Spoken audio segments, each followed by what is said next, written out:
दोस्तों नमस्कार। मैं हूं सुरेश और आप सभी लोग देख रहे हैं टेक्सटाइल एडवाइजर। दोस्तों आज हम आपके साथ में डिस्कस करने वाले हैं इलास्टन फाइबर के बारे में।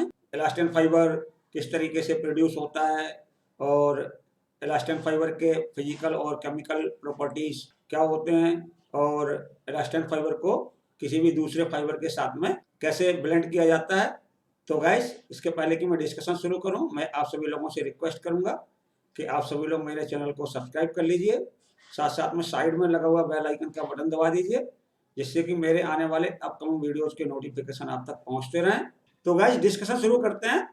जैसा मैंने आपको पहले बताया, आज के डिस्कशन का टॉपिक है स्पॉन्डेक्स और इलास्टन फाइबर। तो गाइस सबसे पहले मैं आपको इंट्रोडक्शन देता हूँ स्पॉन्डेक्स और इलास्टन फाइबर के बारे में। Elastane fibre is known by its favourite trade names.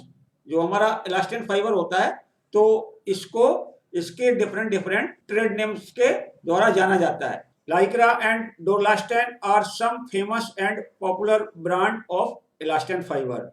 Guys, Lycra और डोरलास्टन कुछ पॉपुलर ब्रांड नेम होते हैं इलास्टन फाइबर के। The most significant characteristic of the elastane fibre is its great elastic recovery. Guys, जो हमारा इलास्टन और स्पॉन्डेक्स fibre होता है तो उसका सबसे बड़ा जो गुण होता है वो इसकी बहुत अधिक इलास्टिक रिकवरी होती है।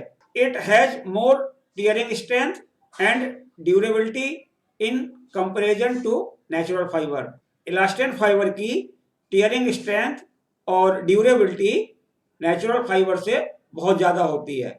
The load bearing capacity of elastin fiber is 2 to 3 times greater than natural rubber at a third of the weight. Guys, जो हमारा इलास्टिन फाइबर होता है तो उसकी जो लोड बियरिंग कैपेसिटी होती है वो नेचुरल रबर से 2 से लेके 3 गुना तक ज्यादा होती है।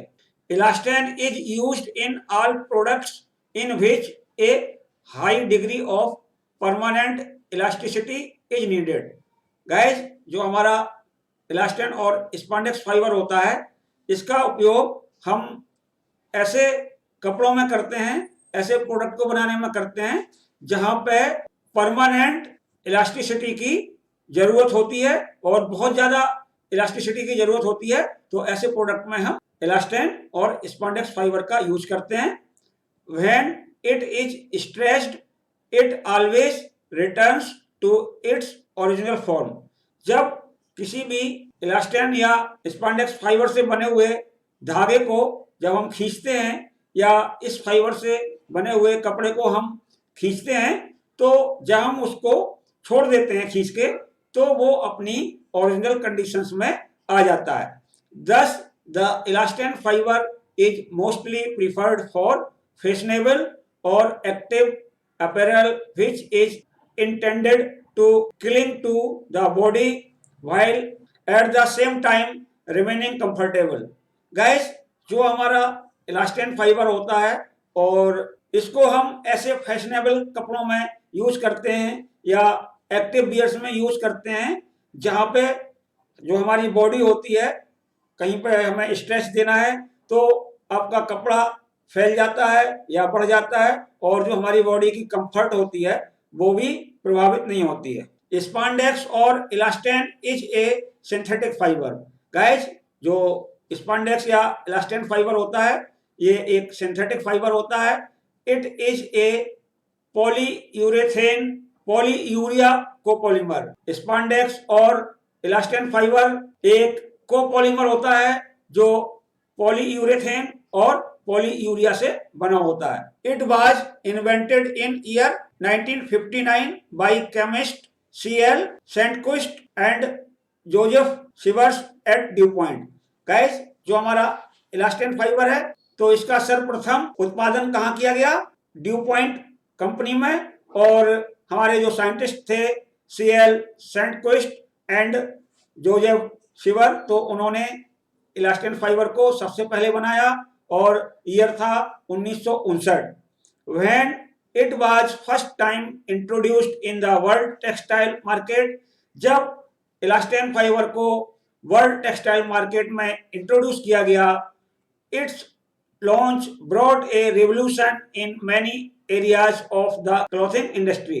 तो जैसे ही इलास्टेन फाइबर टेक्सटाइल मार्केट में लॉन्च हुआ तो क्लॉथिंग इंडस्ट्री के बहुत सारे क्षेत्रों में इसने क्रांति ला दी। The spandex is the preferred name in North America.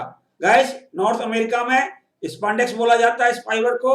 In continental Europe it is popular by name of elastane, और यूरोप के अंदर इसको इलास्टेन बोलते हैं। ब्रांड नेम फॉर स्पॉन्डेक्स और इलास्टेन इंक्लूड लाइक्रा। गाइस, जो हमारा स्पॉन्डेक्स या इलास्टेन होता है तो इसका जो ब्रांड नेम होता है एक लाइक्रा होता है और एक डोरलास्टेन भी होता है। अब गाइस बात करते हैं इलास्टेन फाइबर प्रोडक्शन की। तो इलास्टेन फाइबर का प्रोडक्शन किस तरीके से किया जाता है, तो गाइस आप सभी लोग मेरे वीडियो के साथ में अंत तक बने रहिए, तभी आपको सारा टॉपिक अच्छे तरीके से क्लियर होगा। मैं आपको step by step elastane fibre production के बारे में डिस्कस करूंगा।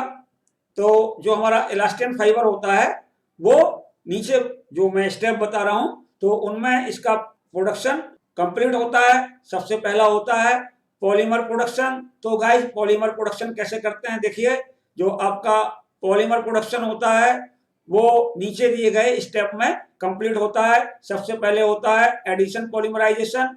तो गाइस देखिए एडिशन पॉलीमराइजेशन क्या होता है, when the two kinds of pre polymers are put together in a reaction vessel. Guys क्या करते हैं कि दो प्रकार के प्री पॉलीमर्स को एक साथ हम रिएक्शन वेसल में रखते हैं। These pre polymers react with each other to form the spandex और इलास्टेन पॉलीमर। तो ये दोनों प्री पॉलीमर आपस में रिएक्ट होते हैं और रिएक्ट होने के बाद में हमें स्पॉन्डेक्स और इलास्टेन का पॉलीमर प्राप्त हो जाता है। In this reaction the hydroxyl और OH groups present on the macroglycols react with the isocyanate.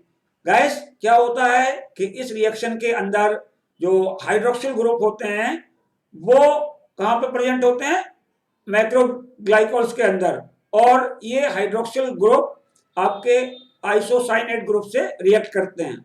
The polymerization reaction takes place and a long chain of polymer is generated. अब आपकी पॉलीमराइजेशन रिएक्शन होती है और आपको एक लंबी चेन वाला या लंबी मॉलिक्यूलर चेन वाला एक पॉलीमर प्राप्त होता है। This reaction is called addition polymerization. Guys इस रिएक्शन को हम एडिशन पॉलीमराइजेशन कहते हैं। This reaction is carried out in the presence of a catalyst such as diazobicyclo 2.2 octane। Guys जो हम कैटलिस्ट यूज करते हैं उसका नाम डाइजोबिसाइक्लो ऑक्टेन होता है। This catalyst help to initialize the reaction. ये जो कैटलिस्ट हम यूज करते हैं ये हमारी पॉलीमराइजेशन रिएक्शन को इनिशिएट करने में मदद करता है। Other low molecular weight amines are also added to maintain the molecular weight of the polymer। guys इसके अलावा हम molecular weight को मेंटेन करने के लिए लो molecular weight के amines का प्रयोग करते हैं। guys अब इसके बाद में आता है आपका stabilization। since the heat, ultraviolet radiation, atmospheric contamination and chlorine can damage the elastin polymer। Gas जो हमारे एटमॉस्फेयर के अंदर जो हीट होती है या अल्ट्रावायलेट रेडिएशन होती है या कोई कंटामिनेशन होता है पॉल्यूशन के वजह से या क्लोरीन वगैरह हमारे इलास्टिन पॉलीमर को डैमेज कर सकती है या डिग्रेड कर सकती है। Therefore some stabilizers are added to improve these demerits of the polymer. तो ये जो हमें इनिशियली इलास्टिन पॉलीमर मिलता है इसकी ये जो कमियां होती हैं या ये जो खामी होती है जिसके वजह से ये अल्ट्रावायलेट रेडिएशन या पॉल्यूशन या हीट के वजह से ये डिकम्पोज होने लगता है, तो इन खामियों को दूर करने के लिए हम इसके अंदर कुछ स्टेबलाइजर मिलाते हैं। Anti oxidising agents are one type of stabiliser. Guys antioxidising agents होते हैं तो वो स्टेबलाइजर का काम करते हैं। Different antioxidising agents are used including monomeric and polymeric hindered phenol. तो गाइस जो एंटीऑक्सीडाइजिंग एजेंट होते हैं उनमें हम मोनोमेरिक और पॉलीमेरिक हिंडर्ड फिनॉल का प्रयोग करते हैं।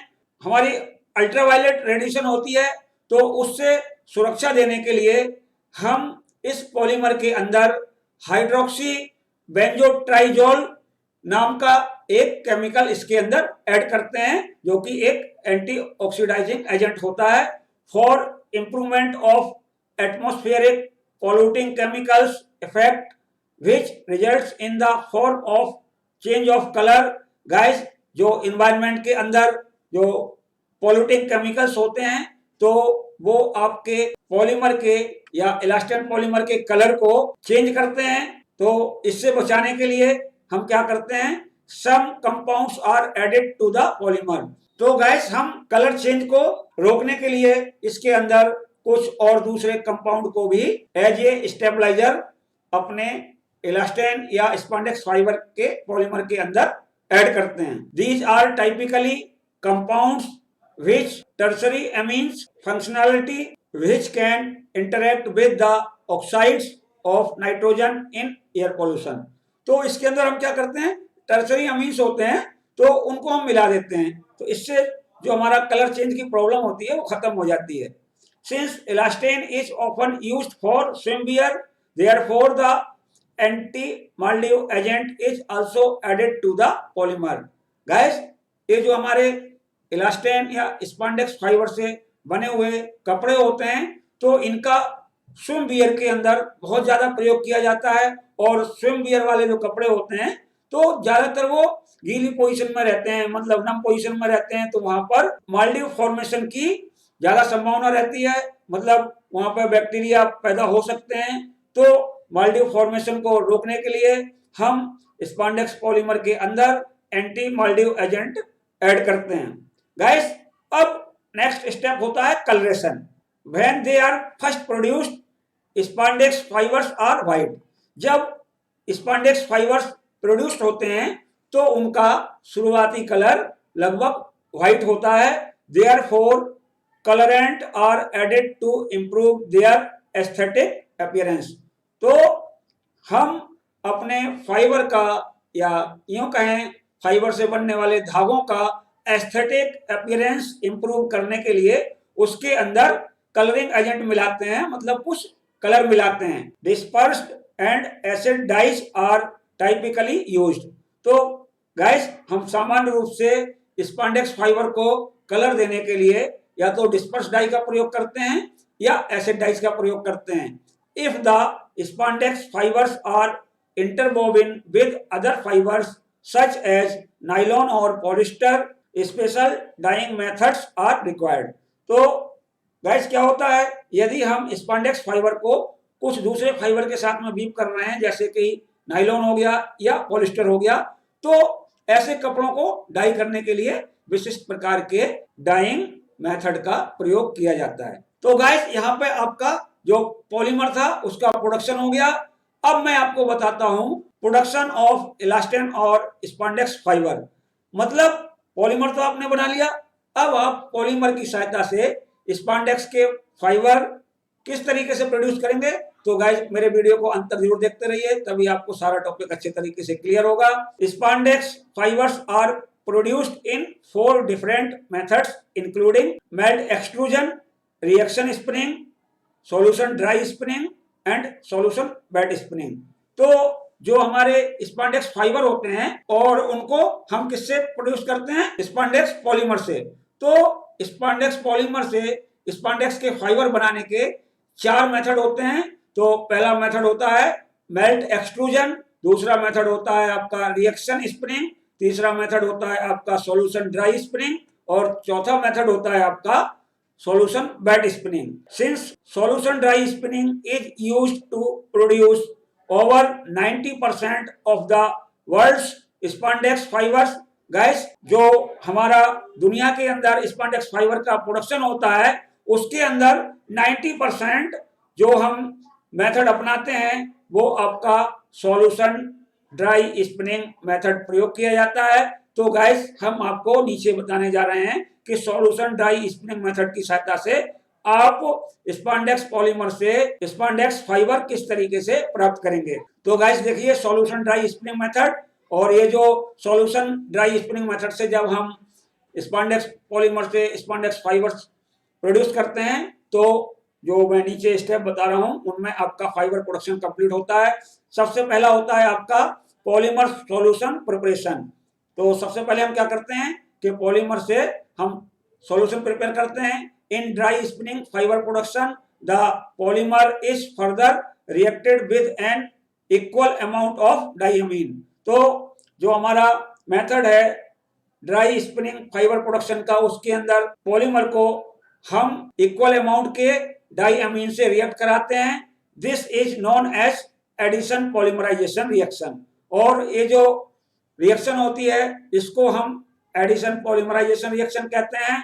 The resulting solution after polymerization is diluted with a solvent to produce the spring solution. और एडिशन पॉलीमराइजेशन रिएक्शन के बाद में जो मटेरियल या जो लिक्विड हमें मिलता है उसको हम फर्दर डाइल्यूट करते हैं सॉल्वेंट को ऐड करके। तो जब हम सॉल्वेंट को हम ऐड कर देते हैं तो उसके बाद में हमें स्प्रिंग सॉल्यूशन प्राप्त हो जाता है। The solvent helps to make the solution thinner and more easily handled. जब हम सॉल्वेंट मिला देते हैं तो उससे क्या होता है कि हमारा जो स्प्रिंग सॉल्यूशन होता है वो पतला हो जाता है और उसको हैंडल करना भी इजी हो जाता है। Now polymer solution is ready for spinning. इस तरीके से हमारा पॉलीमर का सॉल्यूशन स्पिनिंग के लिए रेडी हो जाता है। गाइस नेक्स्ट स्टेप होता है फाइबर फॉर्मेशन। मतलब हमें स्पिनिंग सॉल्यूशन प्राप्त हो गया, अब हम स्पिनिंग सॉल्यूशन से फाइबर किस तरीके से प्राप्त करेंगे। तो गाइस मेरे वीडियो को अंत तक जरूर देखिए।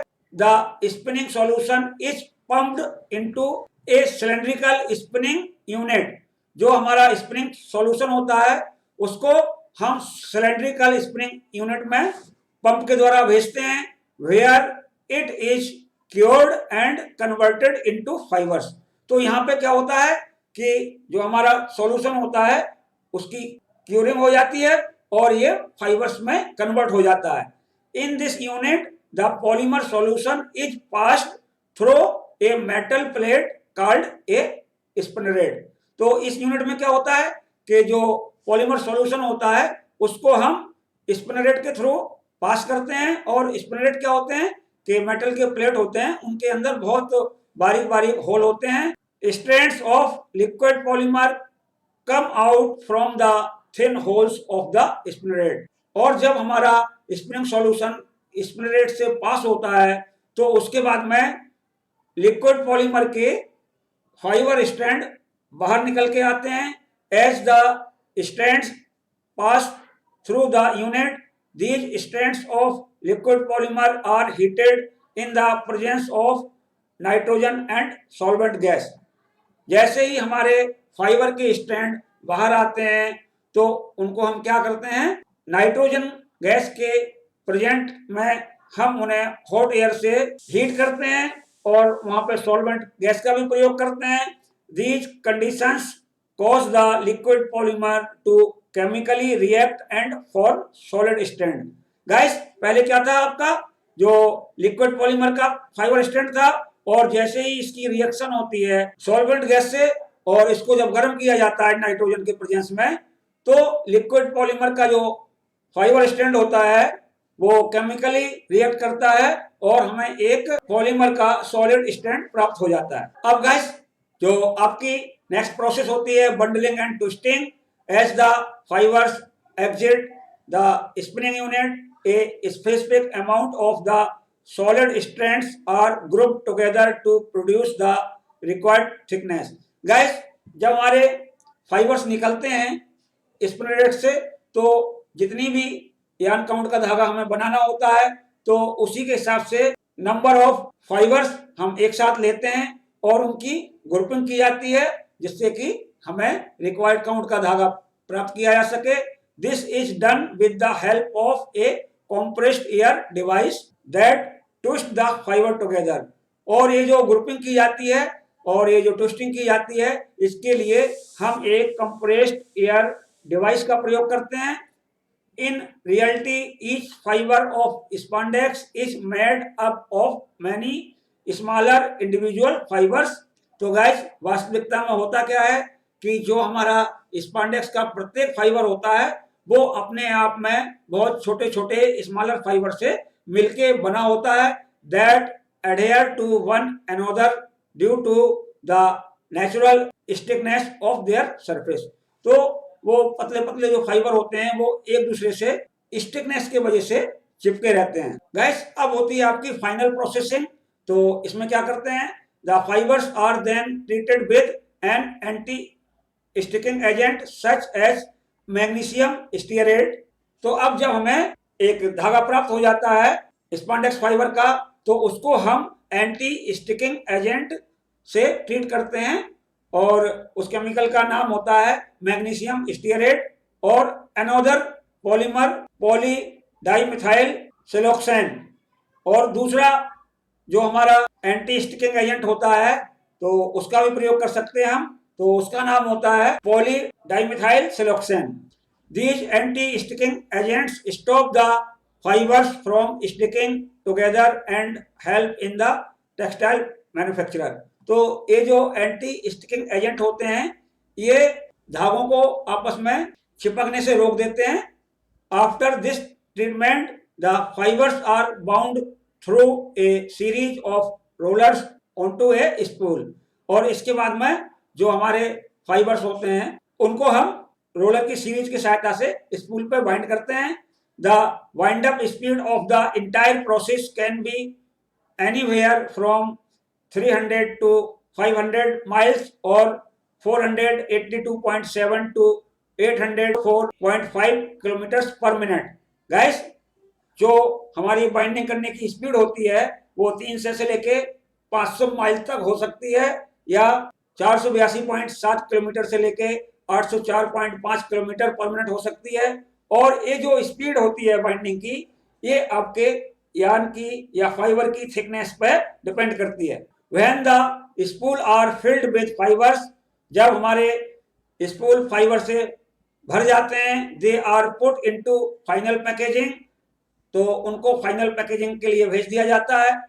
And sent to textile manufacturer, इसके बाद में पैक करने के बाद में टेक्सटाइल मार्केट में भेज देते हैं। एंड अदर कस्टमर, और दूसरे कस्टमर को भी भेज देते हैं। Hence the fibres may be woven with other fibres such as cotton or nylon to produce the fabric that is used in clothing manufacturer। और ये जो हमारे फाइबर्स होते हैं तो इनको हम क्या कर सकते हैं, क्लॉथिंग के कपड़े बनाते हैं जब उनको नाइलॉन या पॉलिस्टर के साथ में हम उनको वीव कर सकते हैं। This fabric can also be dyed to produce the desired colour. और इस तरीके के जो कपड़े होते हैं उनको हम अपनी इच्छा अनुसार कलर में रंग भी सकते हैं। गाइस यहाँ पे देखेंगे मैंने एक स्कीमेटिक डायग्राम बना के दिखाया हुआ है कि स्पांडेक्स फाइबर का प्रोडक्शन का फ्लो चार्ट किस तरीके से होता है। तो गाइस आप सभी लोग मेरे वीडियो को अंत तक जरूर देखते रहिए, तभी आपको सारा टॉपिक अच्छे तरीके से क्लियर होगा। तो गाइस जैसे ही आपको स्पिनिंग सॉल्यूशन प्राप्त हो जाता है, इसके बाद में आप गियर पंप की सहायता से भेजते हैं स्पिनरेट में। और यहाँ पर जब स्पिनरेट में आता है तो जो गियर्ड पंप होता है वो हाई प्रेशर जनरेट करता है और आपका स्पिनिंग सॉल्यूशन स्पिनरेट के होल से पास होता है। और पास होने के बाद में इलास्टिन के फाइबर मिलते हैं। और जब इलास्टिन के फाइबर जब यहाँ पे आते हैं तो गाइस क्या होता है कि हीटिंग डिवाइस लगी होती है। और हीटिंग डिवाइस में क्या होता है, जो हॉट एयर होती है तो उसका प्रयोग करते हैं। और यहाँ पे नाइट्रोजन भी भरी होती है यहाँ पे, और यहाँ पे सॉल्वेंट गैस होती है। तो जब हीटिंग होती है तो इसके बाद में आपको सॉलिड इलास्टिन फिलामेंट मिल जाते हैं। और इन सॉलिड इलास्टिन फिलामेंट को हम ट्रीट करते हैं मैग्नीशियम स्टीयरेट से। तो मैग्नीशियम स्टीयरेट एक एंटी स्टिकिंग एजेंट होता है। तो इसके बाद में हम ट्विस्टिंग करते हैं और ट्विस्टिंग के बाद में फिर पैकेज फॉर्मेशन होता है और इसके बाद में फिर हमारा इलास्टिन यार्न बनके तैयार हो जाता है। गाइस यहाँ पे देखेंगे आप फिजिकल प्रॉपर्टीज ऑफ इलास्टिन और स्पॉन्डेक्स फाइबर। तो यहाँ पे देख लीजिए लीनियर डेंसिटी 0.1, टू 3.0 टैक्स होती है। स्पेसिफिक ग्रेविटी 1.15 ग्राम्स पर सीसी टू 1.32 ग्राम्स पर सीसी होती है। मॉइस्चर रिगेन 0.8% टू 1.2% होता है। Fibre length continuous filament yarn होता है और इसको स्पन यार्न में भी प्रयोग कर सकते हैं। कलर व्हाइट होता है या लगभग व्हाइट के बराबर होता है। लश्चर डल लश्चर होता है इसका। Elasticity it has excellent elastic recovery. Guys, जो हमारा स्पॉन्डेक्स फाइबर होता है उसकी इलास्टिक रिकवरी बहुत ज़्यादा होती है। टेनेसिटी 0.6 टू 0.9 ग्राम पर denier. Effect of heat it begins to degrade over 300 Fahrenheit. Guys, जब हम इलास्टिन फाइबर को 300 डिग्री फ़ारेनहाइट तक गर्म करते हैं तो इसका डिग्रेडेशन प्रारंभ हो जाता है। फ्लेमेबिलिटी वन स्लोली मतलब धीरे धीरे जलता है। इलेक्ट्रिकल कंडक्टिविटी लो इलेक्ट्रिकल कंडक्टिविटी होती है इसकी। गाइस, इसके बारे में मैं आपको बताता हूँ। Chemical properties of elastin fibre. तो गाइस देखिए यहाँ पर effect of acid good resistance to the most of the acid. मतलब ये जो हमारा इलास्टिन फाइबर होता है ये बहुत सारे एसिड से प्रभावित नहीं होता है। If the exposure time is less than 24 hour. यदि किसी भी एसिड के साथ में इसका एक्सपोजर टाइम 24 घंटे से कम होता है तो इसके ऊपर किसी भी एसिड का कोई प्रभाव नहीं पड़ता है। Effect of alkalis it shows good resistance to alkalis. Guys, elastin fibre alkali पदार्थों से अच्छा रेजिस्टेंस दिखाता है। Some alkalis can damage it. और कुछ टाइप के अल्कलीज ऐसे भी हैं जो स्पॉन्डेक्स फाइबर को डैमेज कर सकते हैं। Effect of organic solvent the elastin fibre shows good resistance to dry cleaning organic solvent. जो हमारा इलास्टिन फाइबर होता है वो ड्राई क्लीनिंग ऑर्गेनिक सॉल्वेंट से बहुत अच्छा रेजिस्टेंस शो करता है। Effect of bleaching agent when it comes into the contact of bleaching agent the elastin fibre gets degraded. तो गाइस, जब हमारा इलास्टिन फाइबर किसी भी ब्लीचिंग एजेंट के संपर्क में आता है तो इसका डिग्रेडेशन प्रारंभ हो जाता है। Dyeing affinity it shows good dyeing affinity. इसकी डाइंग एफिनिटी बहुत अच्छी होती है। Few shades of colour create more difficulties in dyeing. कुछ शेड इस तरीके के भी होते हैं, उनको प्राप्त करने के लिए हमें कठिनाइयों का सामना करना पड़ता है। गाइस, अब मैं आपको बताता हूँ यूजेज ऑफ इलास्टिन और स्पॉन्डेक्स फाइबर। तो यहाँ पे देखिए स्पोर्ट बियर में प्रयोग होता है। Swim suit, aerobic suit, cycling jersey and short, net ball body suit, rowing unisuit. और अंडरगारमेंट में देखिए bra cup, leggings, panty, underwear, socks, slacks.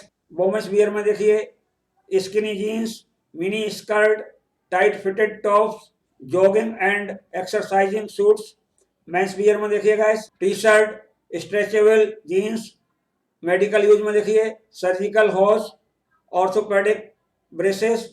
और होम फर्निशिंग में देखिए गाइस माइक्रो ब्रेडेड पिलोज।